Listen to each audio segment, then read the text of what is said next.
Welcome to the Diva Details. Welcome to the Diva Details, where bold, confident women embrace life unapologetically. From love and sex to wellness and reinvention, we keep it raw, real, and powerful. No filters, no limits. Just fearless conversations to help you thrive. Let's dive in with Diva Mia and Diva Cat.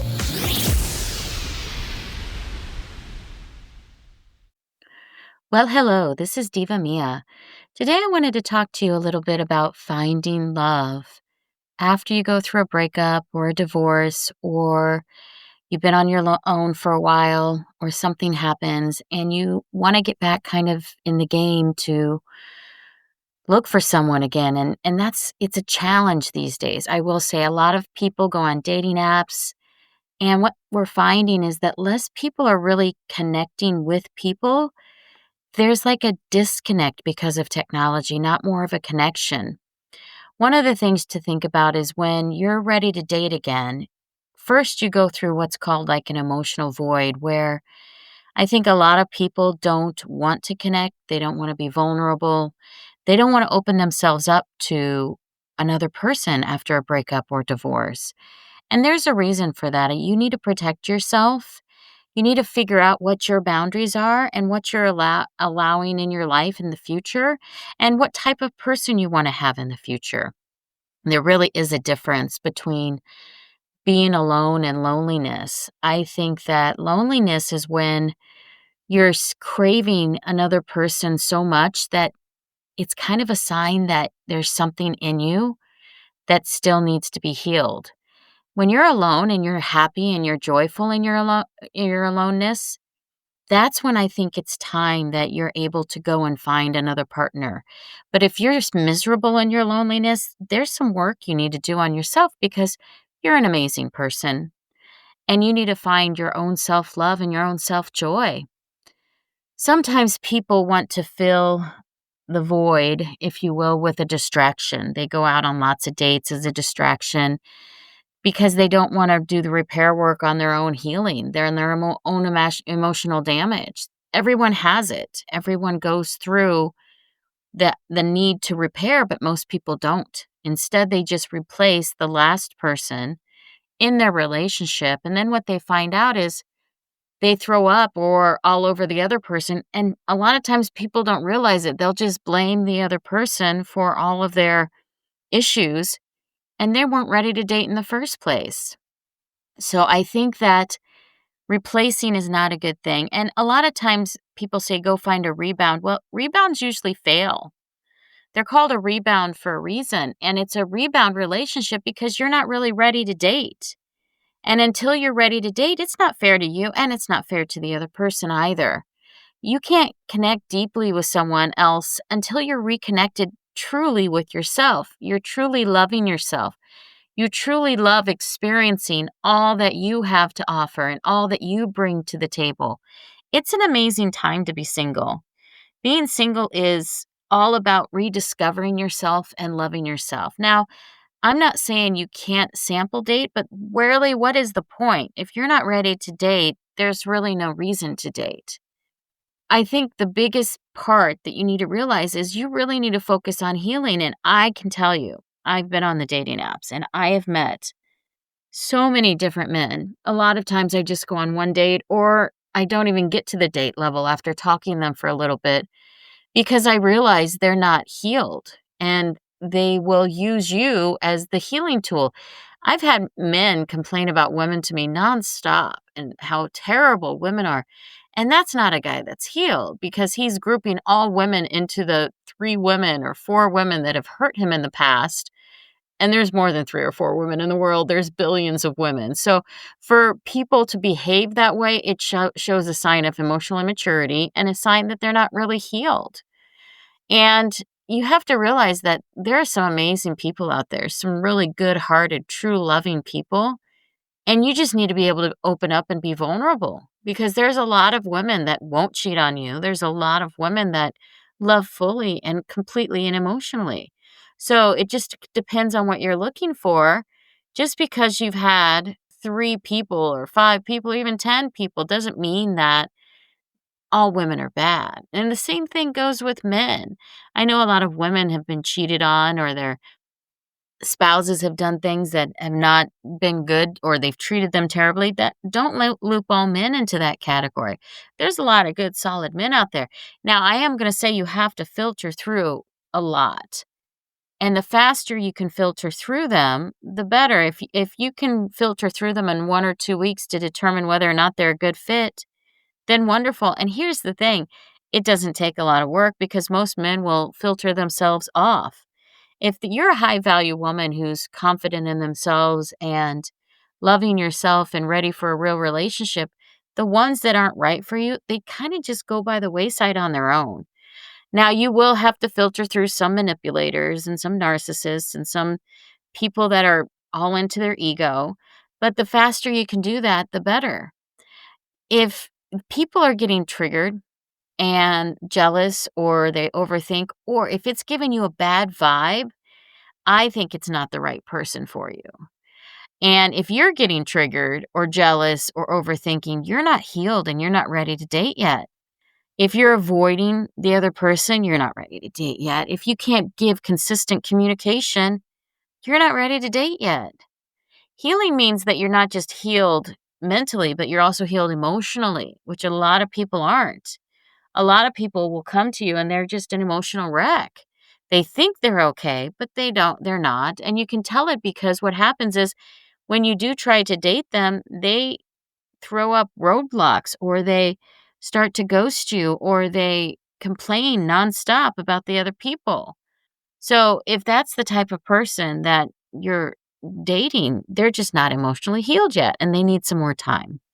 And it could be a month. I mean, some people, if they really focus, can heal a lot in a month. It could be a year. You just don't know. And then spiritually, I mean, I think when you have a soul connection, when you're in a relationship, you create a soul connection with another individual. And when you're broken up or you get divorced or they cheat on you or something happens, it damages your spirit. And that is where I think our vulnerability is, our trust is, our lovingness is. And until that is healed, you're not going to be able to trust anyone else. You're not going to be able to love anyone else fully. And why are you dating if that's not what you want? Now, there are people that just want to do hookups and just make that clear to the other person, but don't try to get them involved emotionally if that's not what you're looking for because you're just looking for a hookup.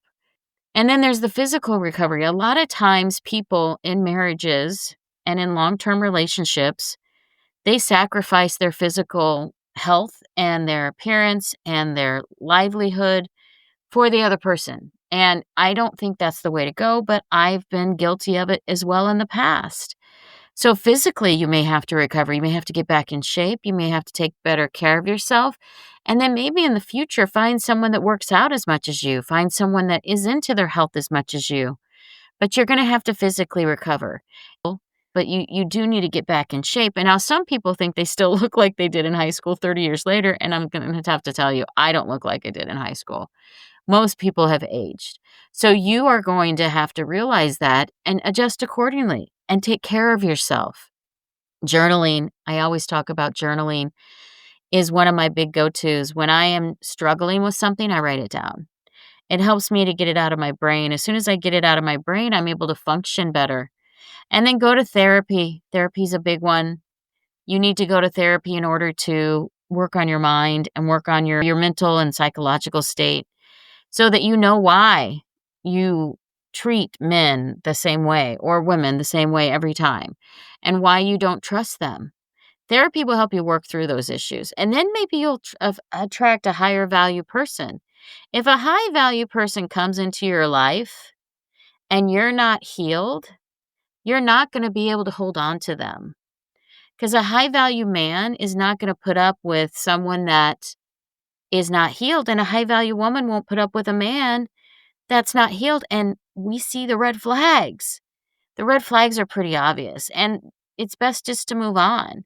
If you're open and honest and vulnerable with a man and he can't be back with you, it's a red flag. I'm just saying. And some people take a little longer than others. I get that. But they show so many other signs that there's no reason to waste your time until they're ready. You should also do energy work. Now, we had on here a couple days ago an energy healer, and energy work helps you recover quickly. And it's one of the added things that people are really discovering to supplement their therapy with. It's crucial to heal your pain and to let go of that pain and anxiety and anger. There's anger there too, resentment and grief. Because when you lose relationship, a lot of times there's a lot of grief there and you need to let it go.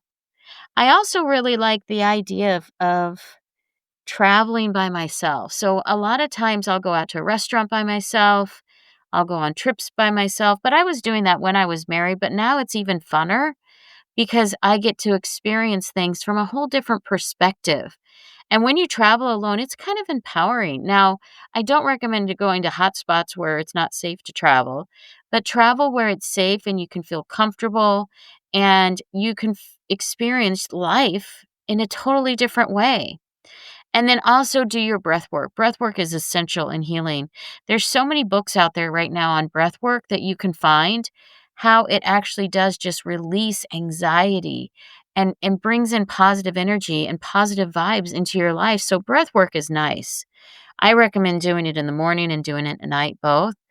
Doing it in the morning to kind of energize yourself and at night to just relax into a nice sleep, blissful sleep and get great sleep. I will say sleeping does help, and you're gonna be more tired when you come out of a deep or a long-term relationship that lasted for a while. It takes a lot of mind energy and emotional energy to heal, so you may need to give yourself a little bit of grace and do a couple naps here and there and just heal because a lot of times you'll be up late at night thinking. Just sleep more. It will help the healing process as well. There's differences between healing for yourself versus healing to attract someone else, and I think the first step is to heal yourself. Some people try to heal to attract other people, meaning they hit the gym real hard and they get in shape, but they're still emotionally a wreck. They may be looking good, but their emotions are terrible. So when you try to date them, they throw up roadblocks. I actually had one person that was I almost dated, but it felt like they were trying to find problems in me. They'd been through a lot of different challenges in the past with relationships, been married multiple times, gotten divorced.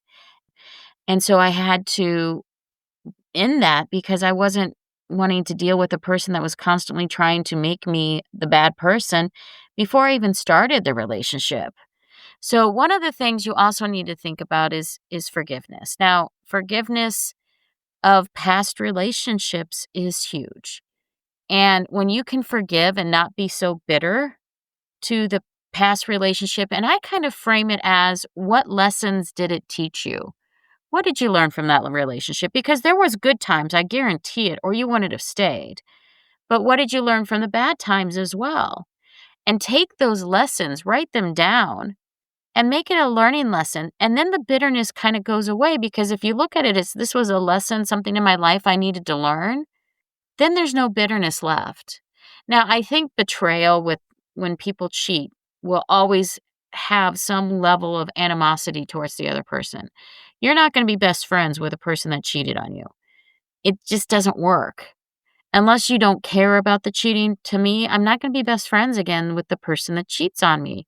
But many people can create a level of co-parenting or a level of relationship where your acquaintances, not necessarily best friends.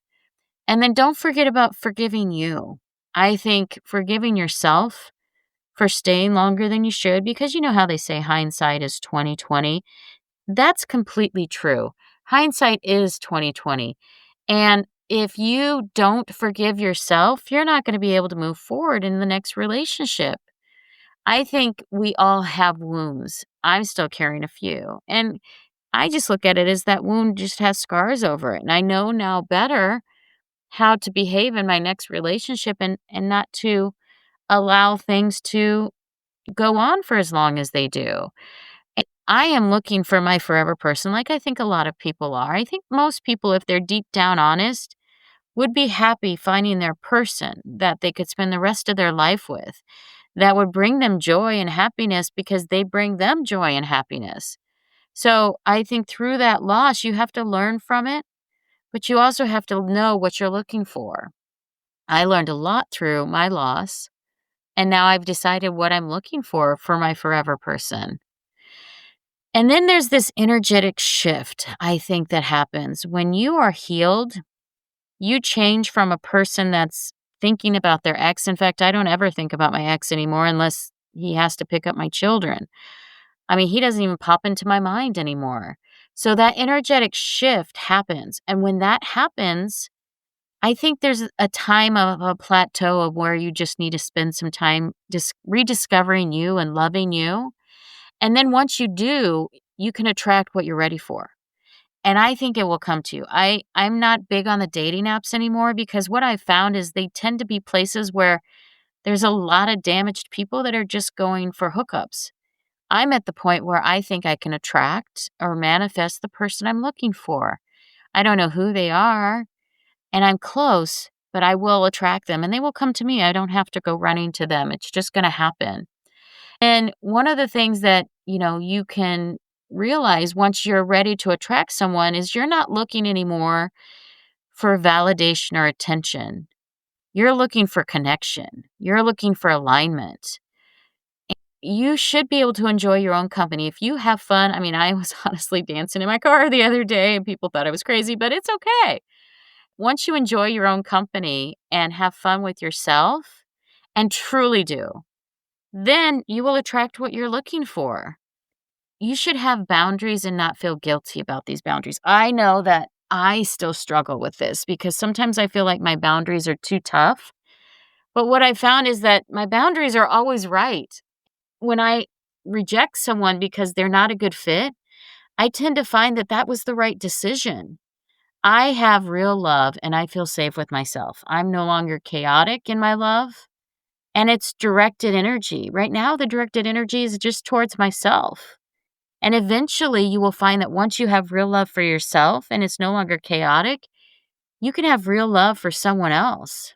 Healthy people are drawn to healed energy. So if you're still attracting people that are not at your level or not healed, I think it's a sign you still have work to do on yourself. Now, I will say if you're on dating apps, you're probably throwing too many people. That's not attraction, that's selection. So it's not an attraction thing when you're on dating apps and you're swiping left and right. But once you stop the dating apps, I think you will attract exactly what you're looking for. If you're still on dating apps, I get it. There is some practice that needs to happen if you've been out of the dating pool for a while to learn how to date again. But realize I think you might find a person that is near to you that comes to you. I think it's God's plan. I truly do. Pain can be masked as passion. Some people come at you very strong and they're very passionate. But the reality is they're just trying to mask their pain with a distraction, and that distraction is you. You don't want that. You want something that's not chaotic, that's calm, that's mature, that's a relationship that you could actually find in love with. So, one of the things you need to do, and I like this with journaling as well, is that you should be identifying your core values and non negotiables. Core values to me have to match, they have to align with the other person. So, if you are a spiritual person, they should be spiritual. Now, they may not be as religious, but at least they should be spiritual. If you are a athletic person that has to work out, you shouldn't be going with a couch potato because that doesn't align with you. That's a core value. If you're not a liar, don't go date a liar. Don't go date a person that's cheated in the past. It just doesn't align with your core values. Now, if you have, you can, but just realize that's what you may get again. Your core values need to be strong. They have to be non-negotiable. They have to be the things that you will not change at all, ever. And if you can come up with your core values and make sure you stick to them, that's a huge thing. Core values are not like, oh, they have to be 6'2" and they have to be a certain age or a certain hair color. That's not a core value. A core value is your non-negotiables, who their character has to be, who their value has to be as a person. That's a core value. You need to work on exactly what you want as well. One of the things I've done is I list out my core values of what I want in a man. And then on the opposite side, I list out who I have to be as a person to attract that type of man. So if you want a person that is high quality, that is not doesn't cuss all the time, doesn't have a potty mouth, that doesn't reject other people or treat people badly when they go to, say, out for dinner, then why are you treating people bad when you go out for dinner? Why are you cussing every other word? Why are you not spiritual if you want them to be spiritual? If you want those things as core values, you need to be that person too. You need to embody that. And that's work you need to do on your own. You don't want someone else to come in and change you. You need to do it on your own.